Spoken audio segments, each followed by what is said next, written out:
I'm going to hit this a little bit later, but Europe, you're getting it wrong. You're getting it wrong. You're getting it wrong. You're getting it so wrong. Now, what I mean by that is Donald Trump comes out and effectively says, hey, we're putting tariffs on Europe because hashtag reasons.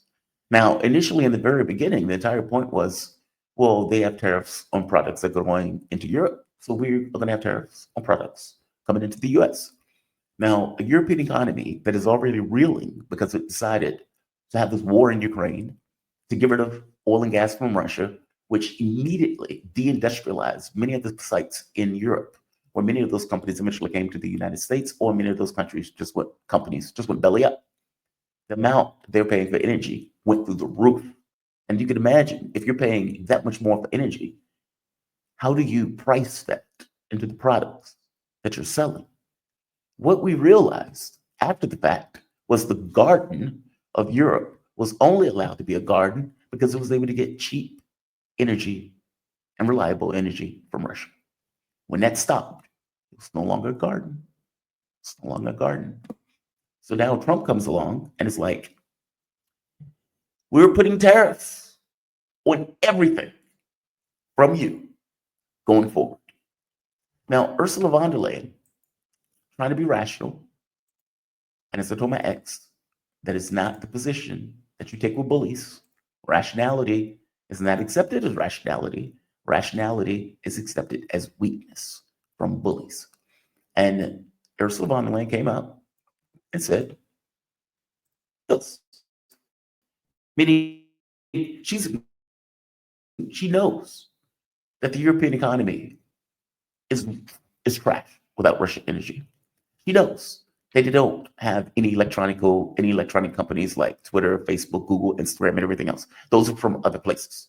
She knows that these MasterCard, all of these things are from other places, meaning main industries that are a fact of life in Western society are not based in Europe. She knows that the economies of those countries in Europe have taken a hit massively because of the Ukraine war, that the United States was like, hey, we need you to cut oil. Hey, we need you to cut this. Hey, we need you to sanction that. And all of those things effectively damage Europe. So now that Trump is like, all right, we see that you're weak. We see that we can destroy or at the very least damage your economy that much more. Ursula von der Leyen comes out and says this.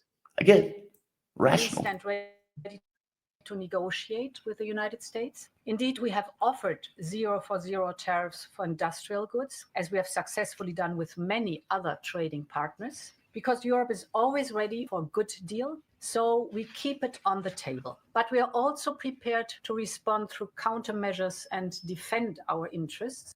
We stand ready to negotiate with the. Now,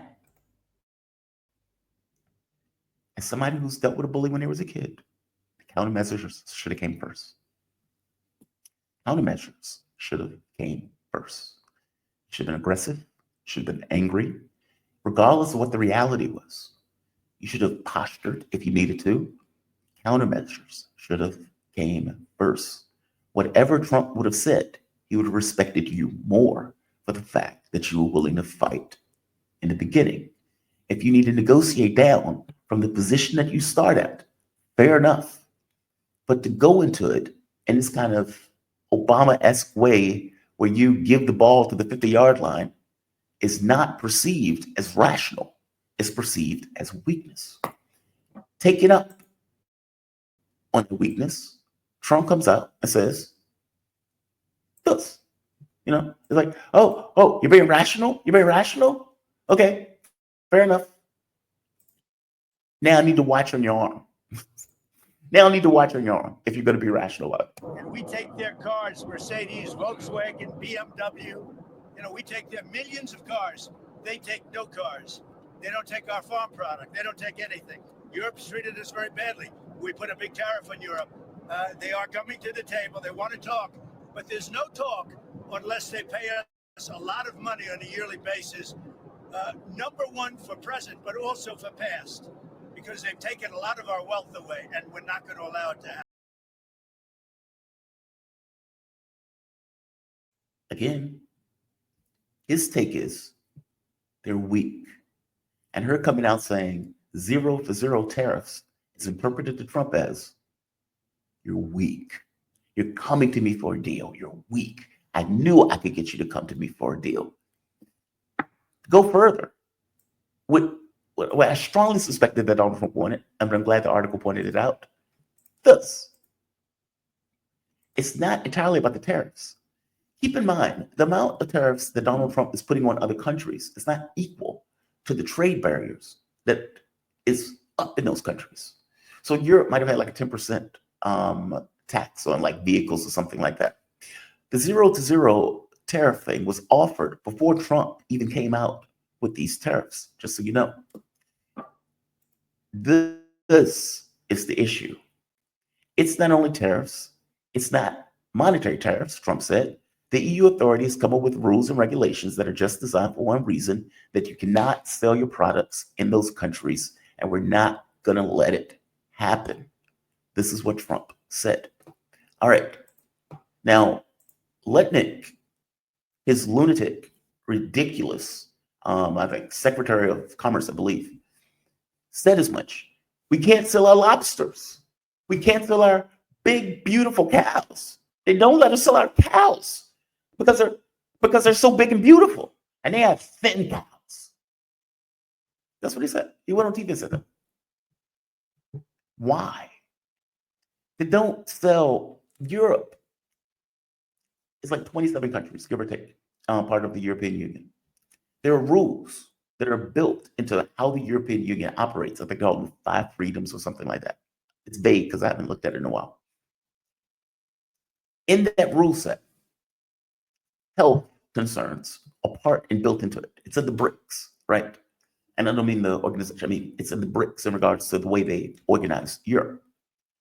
They have a trade federation, and they have rules in regards to what is allowed in their foods versus what not.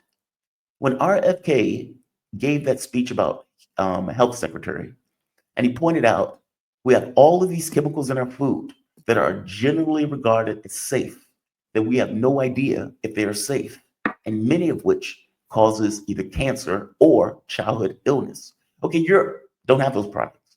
They don't have those ingredients in their foods. That is stuff that they've weeded out, saying these are carcinogenic, these cause childhood illness, these cause illness by the time the people get old. We don't trust these chemicals, so we don't have them in our foods. That is what Europe's position is on a lot of that stuff. That is not the American position. We're a capitalist country. We don't care about the health of our citizens. We just want to make profit. And so we put all sorts of shit in our foods that give people cancer, either at a younger age, at an older age, or inspires childhood illness. Pursuant to that, our cows get injected with all sorts of hormones, all sorts of chemicals that Europe says we don't want in our cows because we believe that it makes people ill and die younger. Same thing with chickens. Hormones, Benadryl, chemicals, etc., because we want to have a fat chicken as fast as possible. And so we have chickens who are standing up all night, tweaking out, and so we give them Benadryl to calm them down. And sometimes they're packed so close together that they would peck to death the chicken beside them just to get a little more space. We call that good farming, good capitalistic farming. Because from our point of view, the faster you can raise that chicken, the faster you can sell that chicken. So we don't care what happens to the human being that consumes that chicken. Europe says, well, that's fucking outrageous. Why would we want that stuff in our citizens? We want our people to live as long as possible. And considering they live 10 years longer than we do, maybe they have a point, right? What Trump wants is to break what the European Union has as a model for the health of their citizens. And they want to be able to sell those fat, cancerous cows to Europe so they can eat and also die 10 years younger. He wants to sell those fat, cancerous chickens to Europe so they can eat them and die younger. From his point of view, this is a business issue. We want to be able to sell our products into your economy. And in doing so, maybe we'll lower the tariffs. Maybe. As he said, it's not about the tariffs.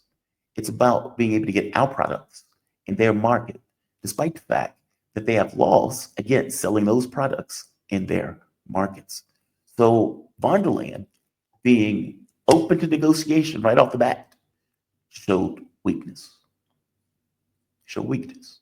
And that weakness will be preyed upon because that's what happens in the jungle. Now, I could be wrong. I'm just going by his own comments. And I'm going by the comments of the people who are coming out here selling the tariffs idea. The reality of it is Europe is going to have to make a decision to either go into a trade war with the United States or somehow change its rules to allow things into the country that their rules say should not be in the country and under no circumstances will be to the betterment of their citizens any more than it is to the betterment of us as we eat them. That is what's happening in the context of Europe right now. China has taken a different tack. China has said, fuck off. Full stop. Fuck off. That's their position. In fact, one of the, I think it was the foreign minister, came out, gave a statement and said, if the U.S. want a war, they got a war. We're willing to fight this war to the end. Period. Mic drop, leave stage, gets in his car, go and have sex with his wife. That's where China is. China slapped 34% tariffs immediately. No thought, no conversation, immediately. Then they kept going. They put export controls on rare earth minerals as follow-up what they did with the 34% tariffs. Rare earths are used for military equipment, those type of things. Meaning 80% of the rare earth minerals come from China. They are now putting restrictions on countries that are somewhat unfriendly. They follow this up also with saying, from here on out, we will ban imports of American movies into China. China is the second largest acceptor of movies coming out of the United States. Okay, no more. Meaning, what Europe should have done, whether it was going to hurt them or not, it's what China did. They can come to a deal later, but the idea that you're trying to dominate me is more important than everything else in this conversation. The dominance is the issue. The dominance is the thing that tries to force a deal that is not in your interest, not in your country's interest. Whereas China's take is, we've done this before. We're not doing this again. Fuck off. And we will go to the mat in order to hurt you every bit as much as you're trying to hurt us. And keep in mind, China only accepts, what, 2 or 3% of their economy goes to the US? They're in it until the end. Europe started off in a weak negotiating position where Donald Trump is now looking at them as prey and is looking to break open the norms that are associated with the European Union. It is fascinating. Tale of two worlds. Tale of two